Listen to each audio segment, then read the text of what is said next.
Good afternoon. We're here in Delphi Economic Forum in Zapier Megaron, and for the next 20 minutes we're going to discuss a topic which is really crucial for the years to come, which is reimagining education in the post-COVID era.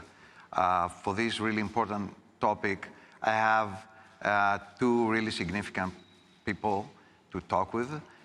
First of all, on the call we're going to have Professor Alice Gast, President of Imperial College in London, a world-renowned scientist, researcher, academic, and it's a great honor to have her. Good afternoon, Professor Gast. How are you?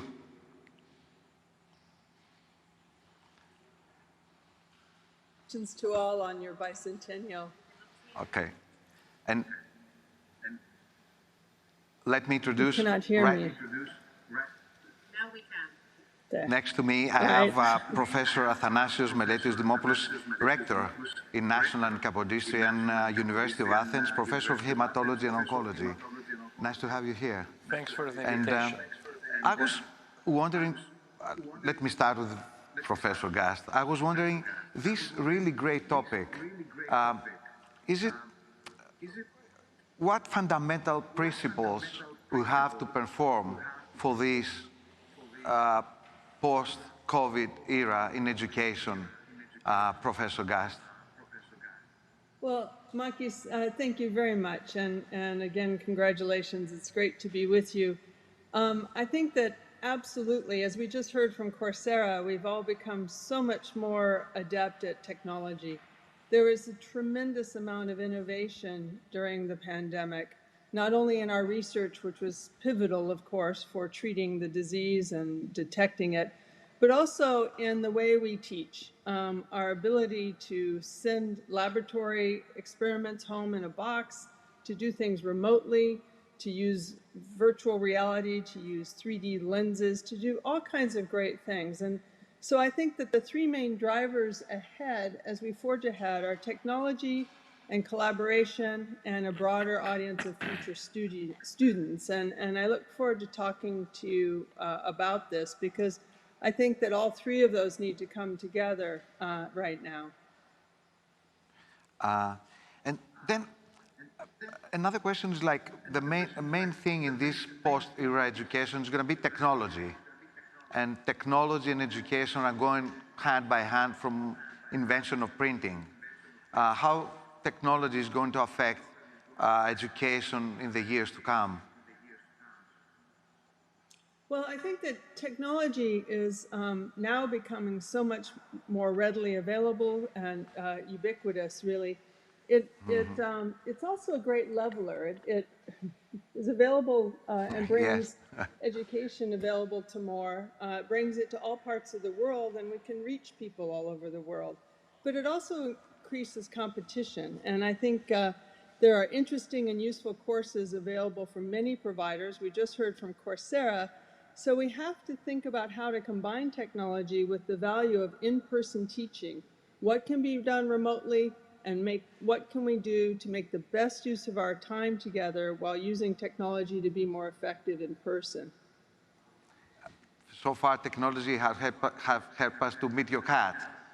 She's really cute. Yeah, yes. She's really cute. What's her name? I had him removed, but he's back. He's a great learner. Okay. Now, to you, Professor Dimopoulos, I was wondering, do you think that in relation with education is going to be what we call an ante-pandemic and a post-pandemic era? Going to be such a difference? Yes, I think that the effect of the pandemic on the way that we teach, that we transfer knowledge and information, has been so dramatic that after the pandemic is over, and I hope this will happen in the next few months due to the vaccines, the teaching will not be the same anymore. As President Gast mentioned, we realized that we can do remotely things that we would not imagine before. Furthermore, we have now the ability to address big, huge audiences. virtually. So I believe that teaching and conferences and congress will be performed in a hybrid way. So there will be a certain amount of audience in live, in person, and then much larger audience virtually. So I believe this will have a profound effect in the teaching and even more in conferences, congresses, and exchange of knowledge around the world. Professor Gast, I don't know if you have any comment, and then I want to put a question about ethos. Yes, Athanasios, I fully agree. I think that we have the opportunity now to teach a much broader community. We need to think of who our students are, ranging from younger people to older people, the general public. And I think that it brings the opportunity for collaboration to the forefront, because Athanasios, your university is our largest collaborator in Greece, and we have 770 joint publications in the last 5 years with high impact factors, yet we don't do anything together on the education front. I think universities generally collaborate more readily in research, and now we should bring this technology together so that we can do things together in education. And I'd just like to mention that in March, the British Council of Greece and the British Embassy in Athens and the Greek Ministry of Education launched a program to support collaborations between UK and Greek universities. And I think that there will be a lot of opportunities, as you say, to do hybrid teaching as we look at bringing our great talents together. Maybe kind of problem is like students have too much information, and this information has to be transformed in education. What's your comment on this? My comment, I think that's absolutely true. We compete for people's attention. There's a lot of information out there, and we need to think about instilling that desire to keep learning. You know, lifelong learning is truly critical and truly important. And I think it's incumbent on us at universities to make sure that our generations of students are coming out with a desire and ability to learn, to choose the appropriate things to study, and to discern the facts from the fiction. And it's ever more important to really instill that ethos of lifelong learning. And Professor Dimopoulos, I'm thinking that the knowledge that students get today, maybe in 10, 15 years from now, is not going to be relevant. It's not going to be enough. What do you think about this? You're right. And also, there is a greater effect in fields such as science, less in humanities and philosophy. And, you know, there are studies that have indicated that knowledge and jobs are changing rapidly. And approximately 50% of children entering primary education will end up working at professions that they were not even existing at the time that they were in elementary school. And this effect affects you know, all kinds of jobs. And in the future, almost every job will require some level of digital skills. And what is of interest is that many times children and students and younger students are far more advanced than their teachers as far as handling the technology, informatics as concerned. And this sometimes may create a discrepancy and difficulties in communicating. I believe that jobs such as informatics, already they are very appealing, and the unemployment in this field is minimal. Also, the way that we view work today will be different. You will be able to work remotely from one country to another country. And this is something that we will have to see in the future. Also, the duration of the work will change with internet and with this continuous communication. You are at work all day long. So these are issues that we have to address, along with the changes in the different skills that we need to acquire. Professor Gast, I really want your opinion about this, about knowledge and jobs in 10, 15, 20 years from now. Maybe the jobs that are existing today are not going to be existing anymore in 10 years. I don't know what your thoughts are about it.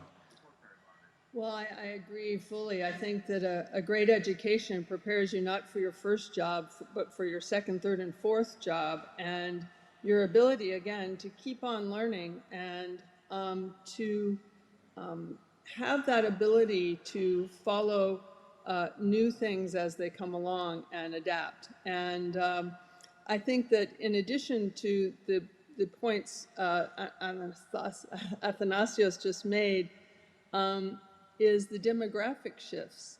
And I think we really need to think at universities that have focused on 18 to 22-year-olds about how to make sure younger people are getting ready to come into STEM, and older people are able to learn new skills. As he says, the jobs will be changing. And our students of the future will be in different parts of the world as well. Greece's population will drop from 10.6 million to 9 million by 2050, and the number of 20 to 23-year-olds 24-year-olds will drop even faster, from 530,000 to about 340,000. By 2035, countries from sub-Saharan Africa will be the rapid growing ones. And I think that as we look at our ability to reach new and different audiences, universities really have to think about how they use technology, how they collaborate, and how they develop the ability to teach older students or younger students and students from all over the world. And it's an exciting time because there's a lot of opportunity, but a lot of challenge as well. Yeah. If I may add something to President Gast, I believe that now continuous education is becoming a necessity. It's not anymore a luxury or something that one may want to do to fulfill his needs and his interests. Today, I mean, there will be a need to have a different courses. It's not going to be like a regular postgraduate course, but maybe shorter courses with the help of the technology that will provide a continuous update of knowledge and adaptation of skills according to the evolution that we see in front of us. So, Professor Gast, the teacher of this new era, what kind of characteristics has to have? I mean, the new teacher, how has to be to fulfill all these things? Well, I think the pandemic helped us with people who were reluctant to take on new ways of teaching, and they've had to experiment, they've had to learn new ways of developing courses. And I think the new teacher is adaptable to using everything that's available. But I think that the fundamental benefit is still that we have top scholars pursuing forefront research. And when they make discoveries, they share those discoveries with their students. And I think that that's very exciting. And that's what makes universities the great places they are. And so I think the new teacher has to be one that will be adaptable, be able to use technology, but still bring that thrill and excitement of new discoveries and new ways of thinking into their students, whether they're older students in new communities or traditional 18 to 22-year-olds. Okay, a comment on this question for you, Professor? Yes, I think what we saw, at least in Greece during the pandemic, that oftentimes students at all levels, from the elementary school, high school, and universities, were much ahead of their teachers as far as handling the technology is concerned. So I believe that for all of us, there was a need and we were forced to adapt our knowledge and to be able to use all these virtual platforms, all these new ways to project, to adapt our presentations, because it's not anymore when you are in a class or in a room, the interaction has to be different. Not only this, the way that one is evaluating the knowledge of the students is different. I mean, you cannot rely so much on the actual repetition of things. Yes. You have to use a more critical and complicated way to assess the knowledge of a person who may be at his home and may use his books on his laptop or the information that he can get while he's been examined. So I'm going to do something. It's the last 2 minutes of this conversation. Without meaning to surprise either one of you, I want Professor Dimopoulos to make a question to you. Are you ready for a question? Okay. I think President Gast mentioned already that the pandemic gave us the opportunity and the means for a closer collaboration that is beyond research, and probably it's also beyond the typical undergraduate, postgraduate courses that could be in focused areas of interest among different universities that will engage persons with different ages in a continuous education and continuous acquisition and adaptation of knowledge. Yes, well, thank you. I look forward to talking to you about that. And to your last point, people need to become comfortable with using technology, and perhaps the technology can help us. I'm taking a French online. I miss and love my old French teachers, but now I have an AI-assisted teacher that finds my weaknesses and makes me do repetitions that are targeted to what I've been doing. And I promise I'll take up, I'll relearn my little bit of Greek next. Ευχαριστώ. Nice meeting you. A nice question, nice answer. Professor Alice Gast, President of Imperial College in London, thank you very much. Thank you so very much for this conversation. This virtual meeting. Yes. We hope to meet in person next year. Yes, I hope so. Professor Dimopoulos, thank you so much. Thank you. And thank you all. Thank you very much.